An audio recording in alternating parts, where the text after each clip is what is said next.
Hey, this is Jamie with Stonemeyer Games, and for today's Sunday sit-down video, I'm going to talk about my 16, I think the number is 16, my 16 most memorable gaming moments. Why 16? Well, I intended to do a top 10 list, but I kept thinking of other really memorable moments. And I'll talk about that a little bit after the list. I'll jump right into the list, and then I'll talk about why that is, and why there aren't more, too. It's not a bad thing, but I just found it curious as I was going through the list of games. So one of the reasons that I'm making this list is that very recently I had a very memorable moment in a game that made me think about this. And even though it is very recent, I think this will count as a game that I will remember for a long time. And that is, I recently played the Quacks of Quedlinburg with the expansion. I played this game maybe half a dozen times at this point. And I had one of those rounds in Quacks, I don't have it with me, where in Quacks you're drawing tiles out of a bag and you're kind of pushing your luck at certain points, not right away, but as you draw more and more tokens, you're pushing your luck, trying to avoid drawing more than 7 total value of these little white tokens. The white tokens are the bad ones, the ones that you don't want to draw. And I had a round right in the middle of the game, after I had a fair number of tiles in my bag, I think it was round 3 or 4, that I drew 4, I believe it was 4 consecutive white tiles and busted, and I was out. And it was just kind of a laughably bad round for me to have in Quacks. I took a photo of it. I put it on Instagram if you want to check it out.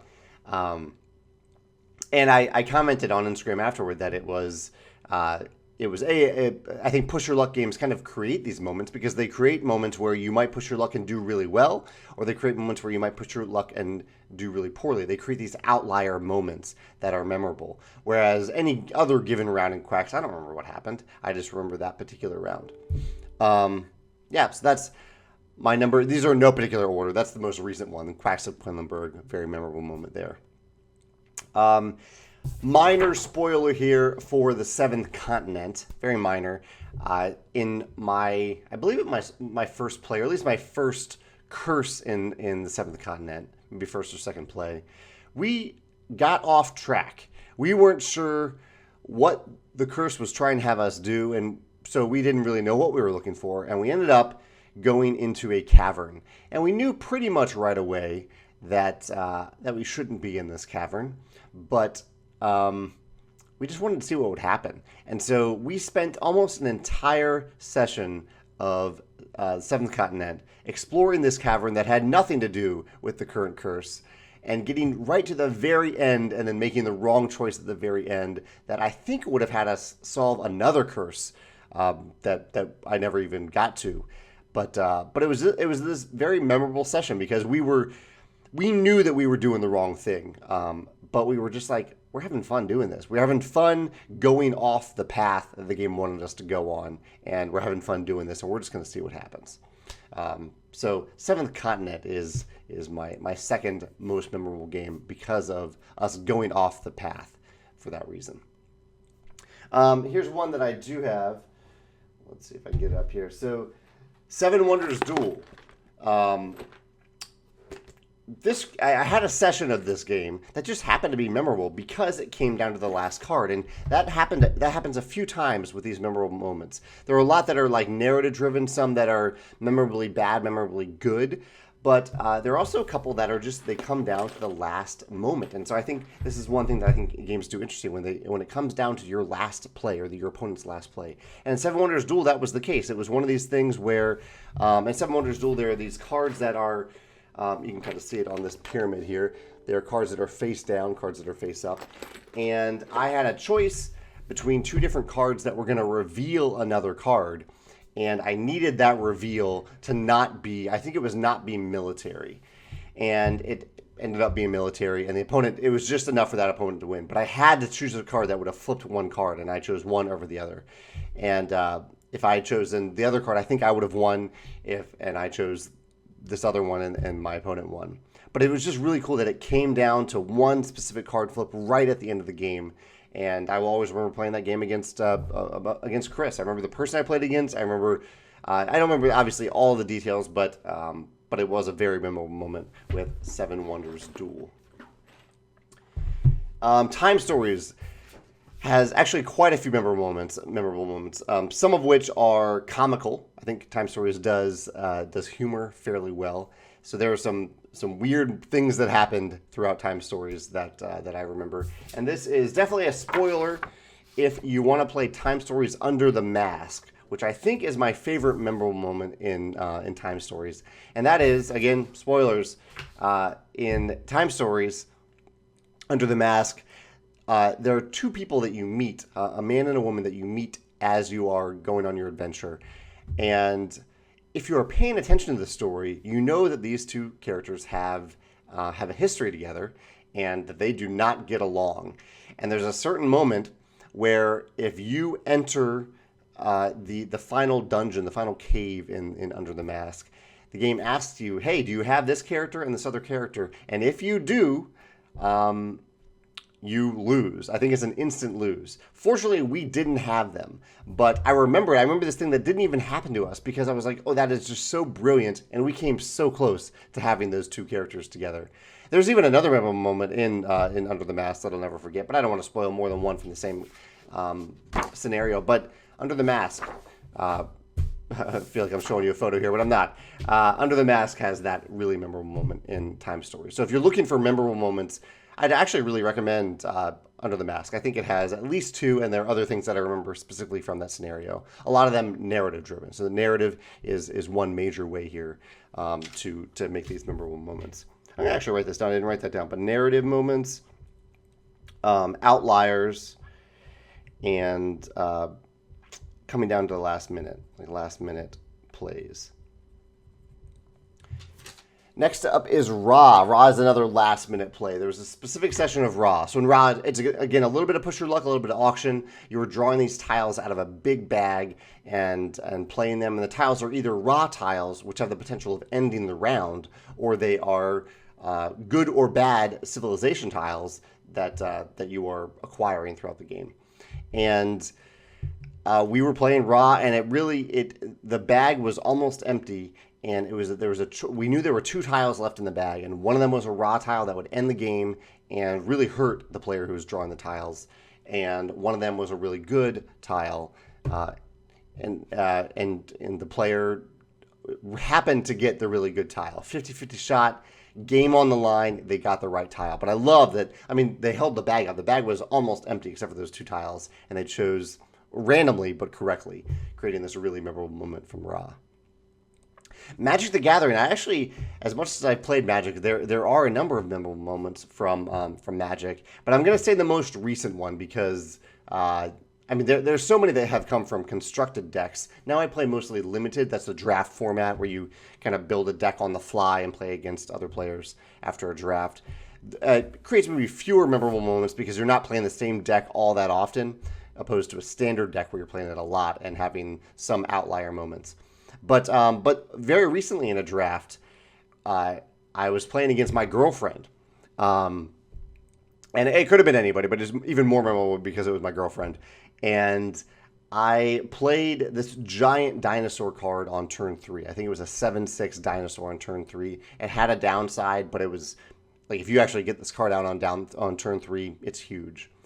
And Megan, on her turn 4, stole the dinosaur with a card that temporarily steals a card, attacked out, and got me down to so little life that even though I got the dinosaur back, she finished me off on the next turn.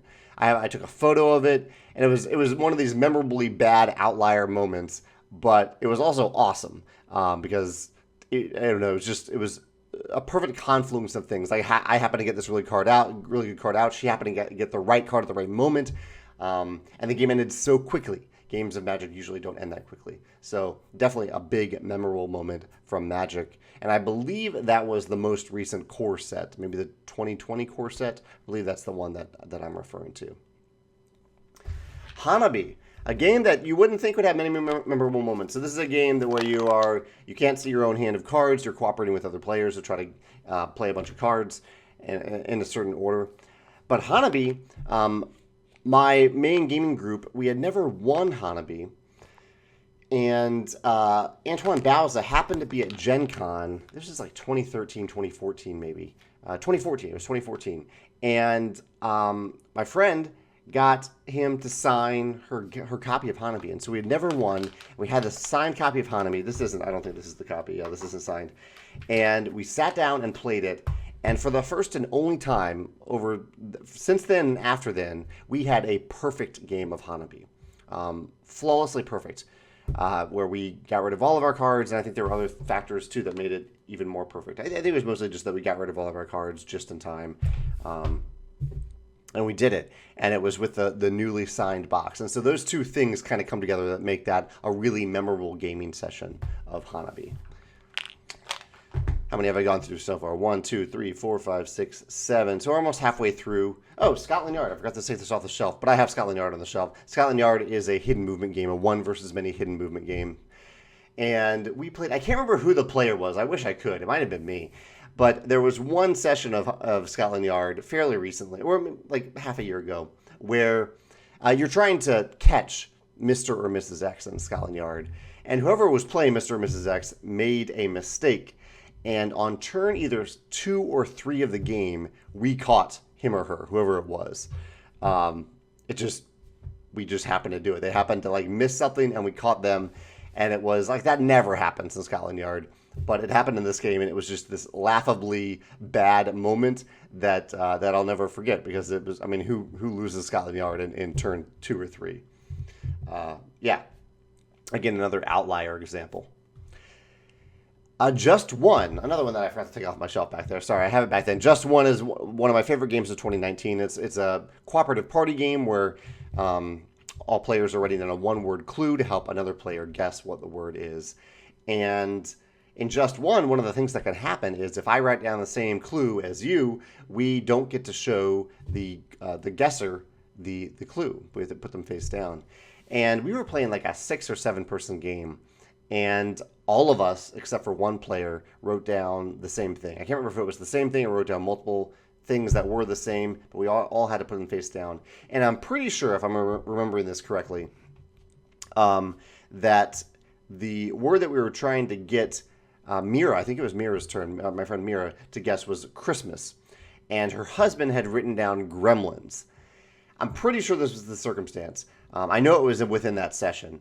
And Mira somehow guessed Christmas from Gremlins, with all these much better clues down on the table, like ornaments and Santa and things like that. Clues that were so obvious that we had all copy them. But it was one of these miracle moments where somehow with a single clue, she guessed the right word. And we were just amazed. And I think Just One creates those moments where every now and then you are going to have almost no information, and the person will somehow miraculously guess the clue correctly. And that happened in this case. That was Just One. Yedo. Yeah, one of my favorite memorable moments from Yedo was a game where I killed the Emperor and ended the game a little bit early. So there is this shoot the moon aspect of Yedo, where if you draw the kill the Emperor mission in Yedo, and you work, it takes pretty much the whole game to pull it off. But if you pull it off and you kill the Emperor, the game instantly ends, or ends at the end of that round. And it's very hard to do, but they've basically built in this outlier into the game, which I think is so brilliant. They decided, hey, we're going to create this opportunity for an outlier to happen. And whenever it happens, I think it creates this really memorable moment. And I'm lucky that I got to do that in a session of Yedo myself.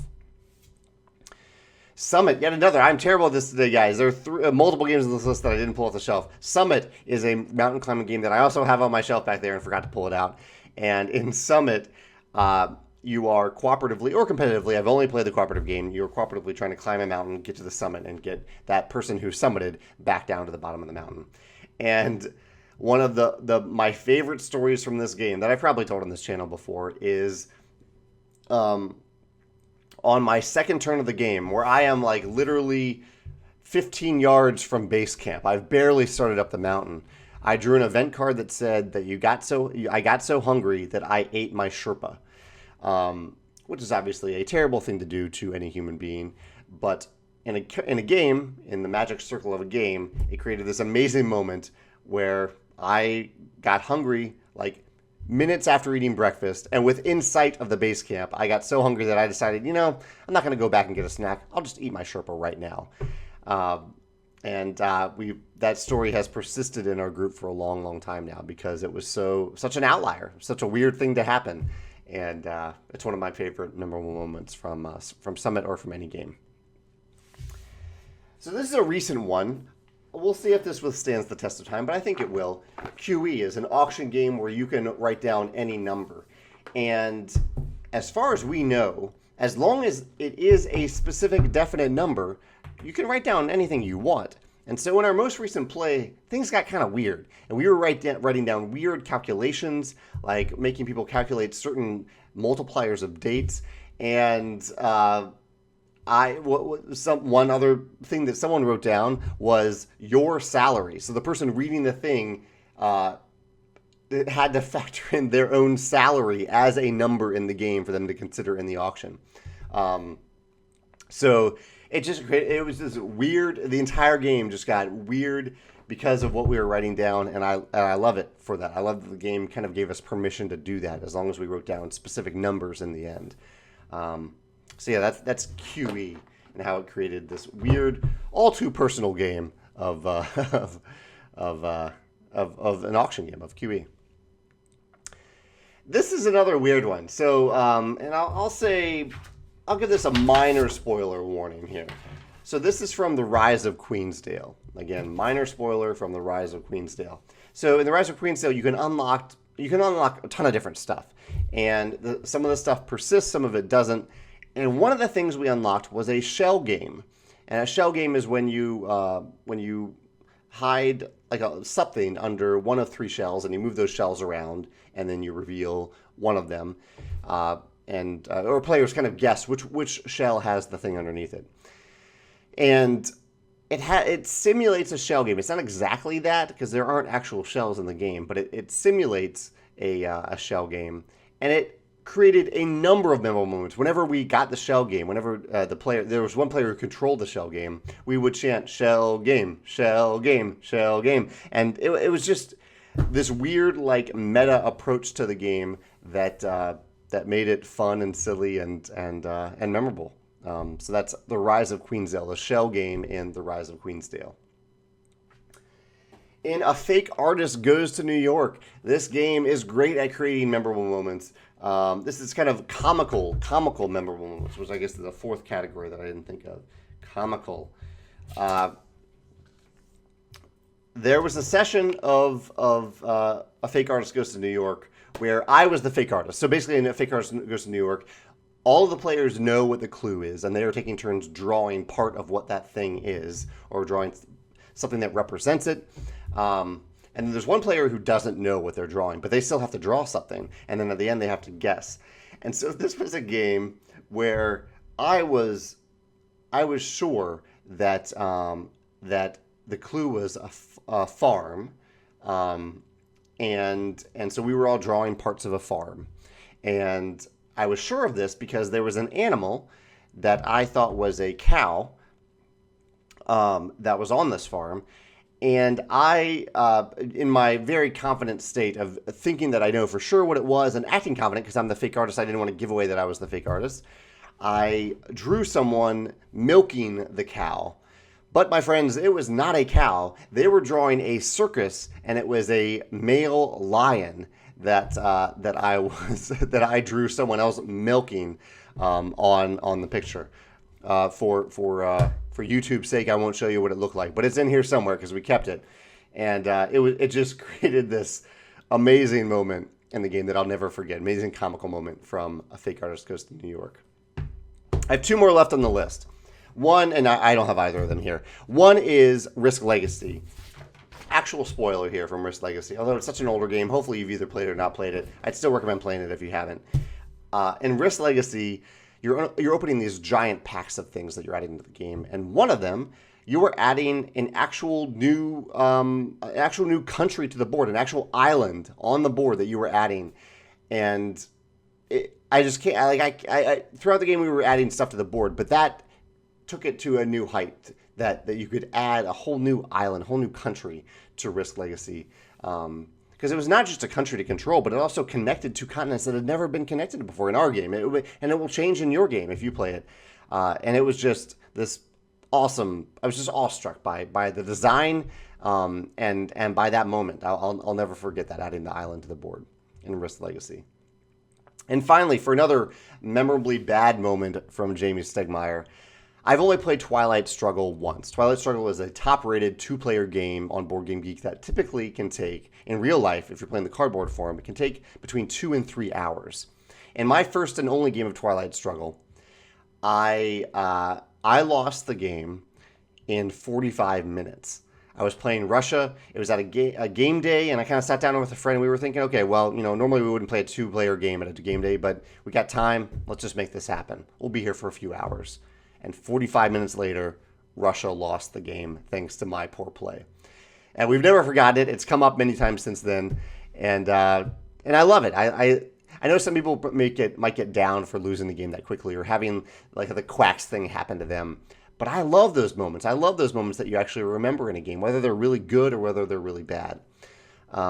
And so it's actually been really helpful for me to talk this through on video today, because I came up with these different categories of the comical moments, like the outlandishly comical moments, the narrative-driven moments that like from Time Stories and Seventh Continent, where it's either the game giving you a narrative or you creating your own narrative through the template the game has created for you. There are the outliers. This is a lot of them. So, and actually, let me end with that. The other category was last minute stuff that happens at the last minute, which you can definitely design around. Whether it's like the Emperor in killing the Emperor in Yedo, or in Seven Wonders Duel, winning at the last minute, or Ra, where it comes down to the last tile draw. You can definitely design around that. But outliers, I think, are maybe the biggest, meatiest category here of like extremes that happen, the really good, the really bad, the things that don't even make sense in the game, the outliers where you manage to do this one thing without doing this other thing at all. And even though I don't talk about my games in these top 10 type style lists, this is why I designed Tapestry. I mean, I wanted Tapestry to have these outlandish moments where at the end of the game, you have invented mechs and you're exploring outer space, and yet you haven't discovered written language yet. Because you remember that kind of thing. You don't remember the time that you did all those things in the normal order of history. But in Tapestry, it's designed so that you can actually remember these weird paths that you went down. And so I love these other games too, where they designed around this concept of letting outliers happen. That's what Push Your Luck games do. They allow outlier moments to happen, outlier games and sessions to happen. Scotland Yard, same thing. Outlier moments can happen in Scotland Yard. Summit, too. Summit has these events that don't make sense. It doesn't make sense that I would eat my Sherpa on the second turn of the game, but I remember the game because of it. It made that event memorable and special, and that's the whole point of it. So I love this idea of designing around memorable moments in games. Actually, I thought about that a lot with Charterstone, too. Charterstone was designed around memorable moments. I wanted players to actually remember specific sessions of Charterstone. And if you've played Charterstone, you know exactly what I'm talking about. I bet you can think of hopefully at least 4, maybe even more, specific moments of your play in Charterstone that you'll hopefully just won't forget, because even if you like them or dislike them, that they stand out in your mind. So I'd love to hear your thoughts about this. I know there are a lot of games out there that have these moments. As I was going through my list, I was scrolling through my list of games that I've rated on Board Game Geek, and I was surprised a little bit by the number of games that I love, that I've played multiple times, that are great games, but they aren't designed around memorable moments. I don't remember any specific session of them, and that's perfectly fine. Not every game has to be memorable in this way. But I love that there are these games that are built for this purpose. And I'd love to hear your thoughts in the comments. I'd love to hear your most memorable gaming sessions, gaming moments in games, and the games that allowed them to happen. And if you want to go into the design too, I'd love to hear your design thoughts. If you think that the designer thought about that when they were designing the game, if the designer said, I want to give you opportunities, a template to have this memorable moment, I'd love to hear your thoughts about that in the comments as well. Thanks for joining me for this Sunday sit down. I look forward to the conversation in the comments about this. Thanks.